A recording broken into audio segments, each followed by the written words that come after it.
ਤੇ ਸੰਗਤ ਨੂੰ ਸਾਡੇ ਵੱਲੋਂ ਹੱਥ ਜੋੜ ਕੇ ਅਪੀਲ ਹੈ ਕਿ ਜਦੋਂ ਆਪਾਂ ਦਿੱਲੀ ਸੰਘਰਸ਼ ਲਈ ਇੱਥੋਂ ਟਰਾਲੀਆਂ ਟਰੈਕਟਰ ਭਰ ਕੇ ਹਜ਼ਾਰਾਂ ਦੀ ਗਿਣਤੀ ਦੇ ਵਿੱਚ ਉੱਥੇ ਜਾ ਸਕਦੇ ਹਾਂ, ਤਾਂ ਕਿਆ ਆਪਾਂ ਤਖ਼ਤ ਸ੍ਰੀ ਕੇਸਗੜ੍ਹ ਸਾਹਿਬ ਜਿੱਥੋਂ ਖਾਲਸਾ ਪੰਥ ਦੀ ਸਾਜਨਾ ਹੋਈ ਹੈ, ਖਾਲਸਾ ਪੰਥ ਪ੍ਰਗਟ ਹੋਇਆ ਹੈ, ਕਿ ਆਪਾਂ ਉੱਥੇ ਨਹੀਂ ਪਹੁੰਚ ਸਕਦੇ? ਜੇ ਪੰਥ ਨੂੰ ਪਿੱਛੇ ਰੱਖ ਕੇ, ਧਰਮ ਨੂੰ ਪਿੱਛੇ ਰੱਖ ਕੇ, ਗੁਰੂ ਨੂੰ ਪਿੱਛੇ ਰੱਖ ਕੇ ਆਪਣੀਆਂ ਜ਼ਮੀਨਾਂ ਬਚਦੀਆਂ ਨੇ, ਤੇ ਆਪਾਂ ਨੂੰ ਉਹ ਜ਼ਮੀਨਾਂ ਨਹੀਂ ਚਾਹੀਦੀਆਂ, ਤਾਂ ਆਪਾਂ ਨੂੰ ਪੰਥ ਪਹਿਲਾਂ ਚਾਹੀਦਾ। ਤੇ ਹੁਣ ਉਹਨਾਂ ਨੇ ਕੋਈ ਪਰਸੋਂ 2 ਬੰਦਿਆਂ ਦੇ ਤਬਾਦਲੇ ਵੀ ਕੀਤੇ ਨੇ, ਜਿਹਦੇ ਵਿੱਚ ਹੈੱਡ ਗ੍ਰੰਥੀ ਤੇ ਮੈਨੇਜਰ। ਤੇ ਹੋ ਸਕਦਾ ਉਹਨਾਂ ਦੇ ਮਨ ਦੇ ਵਿੱਚ ਇਹ ਗੱਲ ਹੋਵੇ ਕਿ ਜੇ ਤਬਾਦਲਾ ਕਰਨ ਦੇ ਨਾਲ, ਬਦਲੀ ਕਰਨ ਦੇ ਨਾਲ ਜਿਹੜਾ ਸੰਗਤਾਂ ਦਾ ਰੋਸ ਹੈ ਘਟੂਗਾ। ਬਿਲਕੁਲ ਵੀ ਇਹੋ ਜਿਹੀ ਕੋਈ ਗੱਲ ਨਹੀਂ ਹੈ। ਸੰਗਤਾਂ ਦੇ ਜੋ ਫੈਸਲੇ ਪਹਿਲਾਂ ਸੀ ਉਹੀ ਫੈਸਲੇ ਅੱਜ ਨੇ। ਉਹਨੇ ਸਿੱਟ ਪੀ ਕੇ ਧੂਆਂ ਗੁਰੂ ਸਾਹਿਬ ਵੱਲ ਨੂੰ ਮਾਰਿਆ ਤੇ ਸਿੱਟ ਉੱਥੇ ਗ੍ਰੰਥੀ ਸਿੰਘਾਂ ਦੇ ਪੈਰਾਂ 'ਚ ਸਿੱਟੀ, ਜਿਹੜੇ ਰਾਗੀ ਸਿੰਘਾਂ ਦੇ ਪੈਰਾਂ 'ਚ। 22 ਤਰੀਕ ਨੂੰ ਵੀ ਬੀਬੀ ਜਗੀਰ ਕੌਰ ਹੁਣੀ ਆ ਕੇ ਗੱਲਬਾਤ ਕਰਨਗੇ, ਉਹ ਦੱਸਣਗੇ, ਪਰ 22 ਤਰੀਕ ਨੂੰ ਵੀ ਕਿਸੇ ਨੇ ਕੋਈ ਗੱਲ ਨਹੀਂ ਕੀਤੀ ਤੇ ਬੀਬੀ ਜਗੀਰ ਕੌਰ ਨੇ ਗੱਲ ਨਹੀਂ ਕੀਤੀ। ਫਿਰ ਅਸੀਂ ਆਪਣਾ ਇਹਨਾਂ ਨੂੰ ਅਗਲੇ ਐਕਸ਼ਨ ਦੀ ਗੱਲ ਕਰਦੇ ਸੀਗੇ। ਫਿਰ ਇਹਨਾਂ ਨੇ ਕਿਹਾ ਵੀ ਸਿੰਘ ਸਾਹਿਬ ਨੇ ਤਖ਼ਤ ਸ੍ਰੀ ਅਕਾਲ ਤਖ਼ਤ ਸਾਹਿਬ ਦੇ ਜਥੇਦਾਰ ਸਾਹਿਬ ਗਿਆਨੀ ਹਰਪ੍ਰੀਤ ਸਿੰਘ ਉਹਨਾਂ ਨੇ 5 ਮੈਂਬਰੀ ਕਮੇਟੀ ਬਣਾਈ ਹੈ, ਉਹ 25 ਤਰੀਕ ਤੱਕ ਆਪਣਾ ਫੈਸਲਾ ਦੇਊਗੀ। ਵਾਹਿਗੁਰੂ ਜੀ ਕਾ ਖਾਲਸਾ, ਵਾਹਿਗੁਰੂ ਜੀ ਕੀ ਫਤਿਹ। ਮੈਂ ਅਮਨਦੀਪ ਸਿੰਘ ਅਭਿਆਣਾ ਜੀ। ਇਹ ਜਿਹੜੀ ਸਾਡੀ ਕਮੇਟੀ ਬਣਾਈ ਹੈ, ਅਸੀਂ ਮੈਂਬਰ ਹਾਂ ਸਾਰੇ। ਇਹ ਜਿਹੜੀ ਬੇਅਦਬੀ ਹੋਈ ਹੈ 13 ਤਰੀਕ ਨੂੰ, ਇੱਕ ਦੁਸ਼ਟ ਜਿਹੜਾ ਸਿਰਸੇ ਵਾਲੇ ਦਾ ਚੇਲਾ ਸੀ, ਤੇ ਪਿੱਛੇ ਹੋ ਸਕਦਾ ਉਹਦੇ RSS ਵੀ ਕੰਮ ਕਰਦੀ ਹੋਵੇ, ਉਹਨੇ ਸਿੱਟ ਪੀ ਕੇ ਧੂਆਂ ਗੁਰੂ ਸਾਹਿਬ ਵੱਲ ਨੂੰ ਮਾਰਿਆ ਤੇ ਸਿੱਟ ਉੱਥੇ ਗ੍ਰੰਥੀ ਸਿੰਘਾਂ ਦੇ ਪੈਰਾਂ 'ਚ ਸਿੱਟੀ, ਜਿਹੜੇ ਰਾਗੀ ਸਿੰਘਾਂ ਦੇ ਪੈਰਾਂ 'ਚ। ਅਸੀਂ ਜਿਹੜਾ ਉਹ ਹੈ ਉਹ ਸੰਗਤ ਨੇ ਫੜ ਕੇ ਪੁਲਿਸ ਦੇ ਹਵਾਲੇ ਕਰਤਾ, ਪੁਲਿਸ ਉਹਨੂੰ ਲੈ ਗਈ। ਤੇ ਉਸ ਵੇਲੇ ਸ਼੍ਰੋਮਣੀ ਗੁਰਦੁਆਰਾ ਪ੍ਰਬੰਧਕ ਕਮੇਟੀ ਦਾ ਕੋਈ ਵੀ ਮੁਲਾਜ਼ਮ ਉੱਥੇ ਉਹਨੂੰ ਫੜਨ ਵੇਲੇ CCTV ਕੈਮਰੇ 'ਚ ਜਿਹੜਾ ਕੋਈ ਆਇਆ ਨਹੀਂ। ਚਲੋ ਉਹ ਜਿਹੜਾ ਦੋਸ਼ੀ ਆ ਉਹਨੂੰ ਪੁਲਿਸ ਲੈ ਗਈ। ਜੇ ਇਹਨਾਂ ਨੇ ਪ੍ਰਬੰਧ ਠੀਕ ਕੀਤੇ ਹੁੰਦੇ, ਸੁਚੱਜੇ ਪ੍ਰਬੰਧ ਹੁੰਦੇ, ਤਾਂ ਹੋ ਸਕਦਾ ਬੇਅਦਬੀ ਨਾ ਹੁੰਦੀ। ਜੇ ਇਹਨਾਂ ਦੇ ਉੱਥੇ ਮੌਜੂਦ ਹੁੰਦੇ ਜਿਹੜੇ ਸੇਵਾਦਾਰ ਹੈ ਤਾਂ ਉਹਨੂੰ ਫੜਦੇ, ਸੇਵਾਦਾਰ ਉਹਨੂੰ ਪੁਲਿਸ ਨਾ ਫੜਦੀ। ਅਸੀਂ ਇਹਨਾਂ ਨੂੰ ਪਿਛਲੇ ਦਿਨਾਂ ਤੋਂ ਅਸੀਂ ਇਹਨਾਂ ਨੂੰ ਇਹੀ ਮੰਗ ਕਰ ਰਹੇ ਹਾਂ ਵੀ ਤੁਸੀਂ ਜਿਹੜੇ ਪ੍ਰਬੰਧਾਂ ਦੇ ਘਟੀਆ ਪ੍ਰਬੰਧਾਂ ਦੀ ਜ਼ਿੰਮੇਵਾਰੀ ਕਿਹਨੂੰ ਫਿਕਸ ਕਰਦੇ ਹੋ? ਕੌਣ ਬੰਦਾ ਹੈ ਜਿਹੜਾ ਪ੍ਰਬੰਧ ਜਿਹਨੇ ਠੀਕ ਨਹੀਂ ਕੀਤੇ? ਪਹਿਲਾਂ ਤਾਂ ਇਹਨਾਂ ਨੇ ਸਾਨੂੰ 22 ਤਰੀਕ ਦਾ ਟਾਈਮ ਦਿੱਤਾ ਸੀ, ਕਿਉਂਕਿ 22 ਤਰੀਕ ਦਾ ਟਾਈਮ ਦੇਣ ਵੇਲੇ ਜਿਹੜੀਆਂ ਜਥੇਬੰਦੀਆਂ, ਬਾਬਾ ਅਵਤਾਰ ਸਿੰਘ ਜੀ, ਬਾਬਾ ਬਲਵੀਰ ਸਿੰਘ ਜੀ ਤੇ ਹੋਰ ਨਿਹੰਗ ਸਿੰਘ ਜਥੇਬੰਦੀਆਂ, ਹੋਰ ਜਿਹੜੇ ਪੰਥ ਦੀਆਂ ਜਥੇਬੰਦੀਆਂ, ਜਿਨ੍ਹਾਂ ਨੇ ਆ ਕੇ ਸੰਗਤ ਨੂੰ ਬੇਨਤੀ ਕੀਤੀ ਵੀ ਭਾਈ ਤੁਸੀਂ ਹਜੇ ਇਹਨਾਂ ਨੂੰ ਟਾਈਮ ਦੇ ਦਿਓ। 22 ਤਰੀਕ ਨੂੰ ਵੀ ਬੀਬੀ ਜਗੀਰ ਕੌਰ ਹੁਣੀ ਆ ਕੇ ਗੱਲਬਾਤ ਕਰਨਗੇ, ਉਹ ਦੱਸਣਗੇ, ਪਰ 22 ਤਰੀਕ ਨੂੰ ਵੀ ਕਿਸੇ ਨੇ ਕੋਈ ਗੱਲ ਨਹੀਂ ਕੀਤੀ।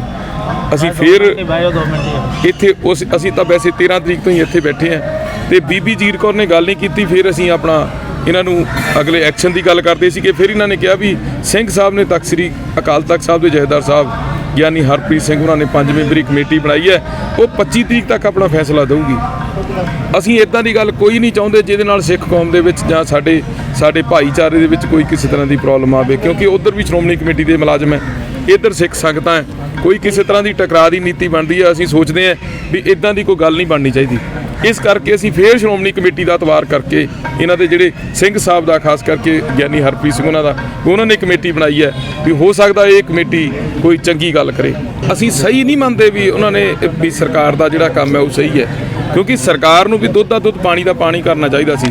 ਹਜੇ ਤੱਕ ਸਰਕਾਰ ਨੇ ਵੀ ਗੋਂਗਲੂਆਂ ਤੋਂ ਹੀ ਮਿੱਟੀ ਝਾੜੀ ਹੈ, ਉਹਨੂੰ ਫੜ ਕੇ ਲੈ ਗਏ। ਜਿਹੜੀ ਮਾੜੀ ਮੋਟੀ ਕੁੱਟਮਾਰ ਕਰਨੀ ਸੀ ਜਾਂ ਕੋਈ ਗੱਲ ਕਰਨੀ ਸੀ ਉਹੀ ਕੀਤੀ ਹੈ। ਪਰ ਜਿਹੜੀ ਮਤਲਬ ਸਾਡਾ ਕਹਿਣ ਦਾ ਇਹ ਹੈ ਵੀ ਉਹ ਜਿਹੜਾ ਦੋਸ਼ੀ ਸੀ ਉਹਨੂੰ ਤਾਂ ਪੁਲਿਸ ਫੜ ਕੇ ਲੈ ਗਈ, ਪਰ ਜਿਹੜੇ ਇੱਥੇ ਪ੍ਰਬੰਧਾਂ ਦੇ ਦੋਸ਼ੀ ਹੈ ਉਹਨਾਂ ਦਾ ਕੀ ਕਾਰਵਾਈ ਕੀਤੀ ਹੈ? ਇਹਨਾਂ ਨੇ ਜਿਹੜੀ ਅੱਜ ਕਮੇਟੀ ਨੇ, ਜਿਹੜੀ ਸਿੰਘ ਸਾਹਿਬ ਨੇ ਕਮੇਟੀ ਬਣਾਈ ਹੈ, ਉਹਨੇ ਅੱਜ ਫੈਸਲਾ ਦੇਣਾ ਹੈ। ਅੱਜ ਅਸੀਂ ਪੂਰਾ ਸੰਗਤ ਨੂੰ ਬੇਨਤੀ ਕੀਤੀ ਹੈ ਵੀ ਅੱਜ 25 ਤਰੀਕ ਹੈ, ਅਸੀਂ ਸ਼ਾਮ ਤੱਕ ਉਹਨਾਂ ਦੇ ਫੈਸਲੇ ਦਾ ਇੰਤਜ਼ਾਰ ਕਰਾਂਗੇ। ਜਿਹੜਾ ਉਹ ਫੈਸਲਾ ਦਿੰਦੇ ਆ, ਜੇ ਸਾਡਾ ਜਿਹੜੀ ਸੰਗਤ ਨੇ ਮੰਗ ਕੀਤੀ ਸੀ, ਜੇ ਉਹਨਾਂ ਦੀਆਂ ਮੰਗਾਂ ਤੇ ਫੈਸਲਾ ਉਹਨਾਂ ਦਾ ਸਹੀ ਉਤਰਦਾ ਹੈ, ਜਿਹੜੀ ਸੰਗਤ ਦੀ ਬੇਨਤੀ ਹੈ, ਸੰਗਤ ਦੇ ਜਿਹੜੀਆਂ ਮੰਗਾਂ ਉਹਨਾਂ ਦੇ ਸਹੀ ਉਤਰਦਾ ਹੈ, ਫਿਰ ਕੋਈ ਗੱਲ ਨਹੀਂ, ਫਿਰ ਅਸੀਂ ਕੱਲ੍ਹ ਨੂੰ ਇਕੱਠੇ ਜ਼ਰੂਰ ਹੋਵਾਂਗੇ, ਪਰ ਅਰਦਾਸ ਕਰਕੇ ਮੁੜ ਜਾਵਾਂਗੇ। ਅਗਰ ਉਹਨਾਂ ਨੇ ਫੈਸਲਾ ਸੰਗਤ ਦੀ ਮਰਜ਼ੀ ਦਾ ਨਾ ਦਿੱਤਾ, ਜਿਹੜੀ ਸੰਗਤ ਮੰਗ ਕਰਦੀ ਹੈ, ਤੇ ਫਿਰ ਅਗਲਾ ਜਿਹੜਾ ਫੈਸਲਾ ਹੈ ਕੱਲ੍ਹ ਨੂੰ ਬਹੁਤ ਵੱਡੇ ਇਕੱਠ ਦੇ ਵਿੱਚ, ਬਹੁਤ ਵੱਡੀ ਗਿਣਤੀ ਦੇ ਵਿੱਚ ਇਕੱਠ ਹੋਊਗਾ।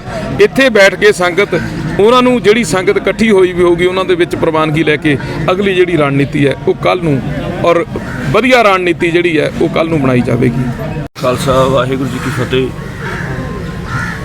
ਅੱਜ ਜਿਵੇਂ ਪ੍ਰੋਗਰਾਮ ਚੱਲਦਾ ਹੀ ਸੀ ਤੇ ਕੱਲ੍ਹ ਨੂੰ ਹੈ ਜਿਹੜਾ 26 ਤਰੀਕ ਨੂੰ ਮੇਨ ਵੱਡਾ ਇਕੱਠ ਰੱਖਿਆ ਗਿਆ ਹੈ, ਜਿਹਦੇ ਵਿੱਚ ਸਾਰੀਆਂ ਸੰਪਰਦਾਵਾਂ ਜਥੇਬੰਦੀਆਂ ਸਾਰੇ ਪਹੁੰਚਣਗੇ।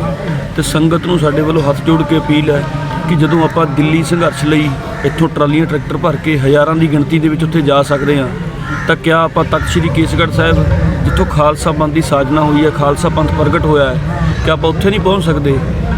ਜੇ ਨਹੀਂ ਪਹੁੰਚ ਸਕਦੇ ਤਾਂ ਇਹਦਾ ਮਤਲਬ ਸਿੱਧਾ ਇਹੋ ਨਿਕਲਦਾ ਹੈ ਕਿ ਸਾਡੇ ਵਾਸਤੇ ਪੈਸਾ, ਸਾਡੀਆਂ ਜ਼ਮੀਨਾਂ ਜ਼ਿਆਦਾ ਜ਼ਰੂਰੀ ਨੇ ਤੇ ਗੁਰੂ ਸਾਡੇ ਵਾਸਤੇ ਬਿਲਕੁਲ ਵੀ ਜ਼ਰੂਰੀ ਨਹੀਂ।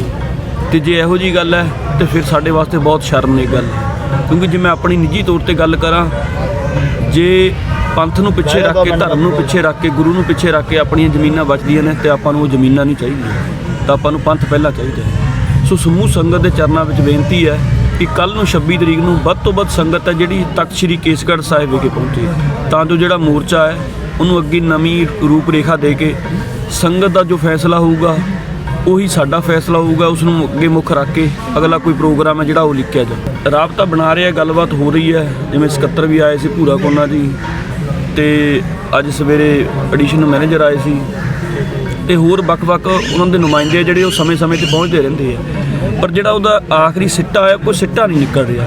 ਗੱਲ ਤਾਂ ਰਿਜ਼ਲਟ ਦੀ ਹੈ। ਤੇ ਹੁਣ ਉਹਨਾਂ ਨੇ ਕੋਈ ਪਰਸੋਂ 2 ਬੰਦਿਆਂ ਦੇ ਤਬਾਦਲੇ ਵੀ ਕੀਤੇ ਨੇ, ਜਿਹਦੇ ਵਿੱਚ ਹੈੱਡ ਗ੍ਰੰਥੀ ਤੇ ਮੈਨੇਜਰ।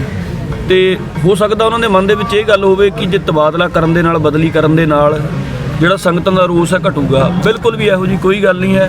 ਸੰਗਤਾਂ ਦੇ ਜੋ ਫੈਸਲੇ ਪਹਿਲਾਂ ਸੀ ਉਹੀ ਫੈਸਲੇ ਅੱਜ ਨੇ, ਤੇ ਜਿਹੜੀ ਬਦਲੀ ਹੈ ਉਹ ਕਿਸੇ ਨੂੰ ਵੀ ਮਨਜ਼ੂਰ ਨਹੀਂ ਹੈ। ਆਪਣਾ ਜਿਹੜਾ ਫੈਸਲਾ ਸੀਗਾ, ਸਾਨੂੰ ਅਸਤੀਫੇ ਚਾਹੀਦੇ ਨੇ, ਚਾਹੇ ਉਹ ਦੇਣ, ਚਾਹੇ ਸ਼੍ਰੋਮਣੀ ਕਮੇਟੀ ਲਵੇ, ਕਿਉਂਕਿ ਜੋ ਸੰਗਤ ਦਾ ਫੈਸਲਾ ਉਹੀ ਸਾਡਾ ਫੈਸਲਾ, ਸਾਡਾ ਕੋਈ ਨਿੱਜੀ ਫੈਸਲਾ ਕੋਈ ਨਹੀਂ ਹੈ ਕਿਸੇ ਦਾ।